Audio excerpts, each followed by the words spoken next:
Hello guys welcome to my new blog. आज हामी जाँदैछौँ घुम्नलाई। कहाँ जाँदैछौँ भनेर म भन्छु है। किप वाचिङ गाइजहरू, दिदी भिनाजुहरू जाँदै हुन्छ म भिडियो गर्दैछु। ठ्याक्कै हामी बाइक र मेरो नक्कल हेर्नुहोस् गाइज।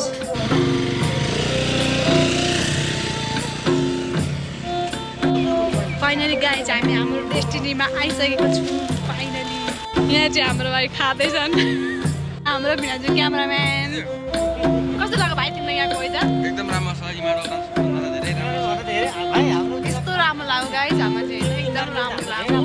हाम्रो दिदी भिनाजु घर जाँदै हुन्छ। यहाँको वेदर यस्तो राम्रो छ गाइज, हेर्नुहोस्। फाइनली आज धेरै पछि हामी बाहिर निस्केको छौँ गाइज घुम्नलाई। भाइ पानी बोकेर अघि चोको पनि खाइसके। यस्तो राम्रो छ गाइज यहाँको वेदर चाहिँ एकदम मन पर्यो होइन। हामीलाई चाहिँ तपाईँहरू पनि आउनु सक्नुहुन्छ गोदावरी घुम्नलाई। हिँड्दैछौँ यतातिर आउँदैछु। फाइनली हामी चाहिँ एक कता आइपुग्यौँ भिनाजु भनिदिनु न कहाँ कुन ठाउँ अरे? कस्तो लाग्यो तपाईँलाई यहाँको वेदर? यस्तो राम्रो चाहिँ यता हाम्रो भाइ, यता भिनाजु क्यामेराम्यान, म पनि क्यामेराम्यान। कस्तो राम्रो ठाउँ गाइजहरू हेर्नु न। हिँड्दै आइपुग्न आँट्यौँ। कति राम्रो देखिनु मेरो दिदीलाई आज। वाउ जाँदैछौँ हजुर। What a view guys, what a view. किन दिदीलाई साह्रै राम्रो देख्छु। किनकि मेरो आँखा राम्रो हो कि म राम्रो देखेँ? भिनाजु केही भन्नु यसको ठाउँको बारेमा दुई शब्द?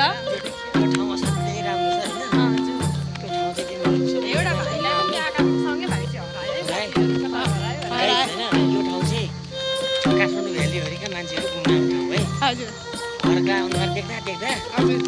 अक्का भएर यो एउटा प्राकृतिक हेर्नलाई चाहिँ यहाँ आउनलाई बढी रुचाउँछन्। ठिक अब अगाडि पनि देखाइदिउँ।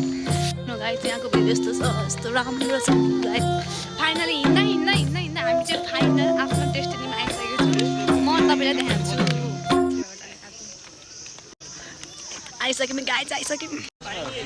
भिनाजु यहाँ टिकट काट्दै हुन्छ। म चाहिँ कुद्छु, कुद्दिनँ। पानी सिमसिम पर्दैछ। यहाँ त पानी कति आइले अरे। यस्तो राम्रो वेदर हो गाइज, वेदर। फाइनली घुमेर आइसकेको छौँ, फोटो खिचेर आइसकेको छौँ। अब चाहिँ घर जान लागेको साथीहरू। ल हामी चाहिँ गोदावरी घुमेर आयौँ। भिनाजु कस्तो भयो आजको दिन? ए गजब। दिदीको एकदम रमाइलो गोदावरीको फुल। आजको दिन एकदम रमाइलो भयो साथीहरू। तपाईँ पनि आउन सक्नुहुन्छ। एकदम रमाइलो ठाउँ छ, घुम्ने खाने रमाइलो गर्ने।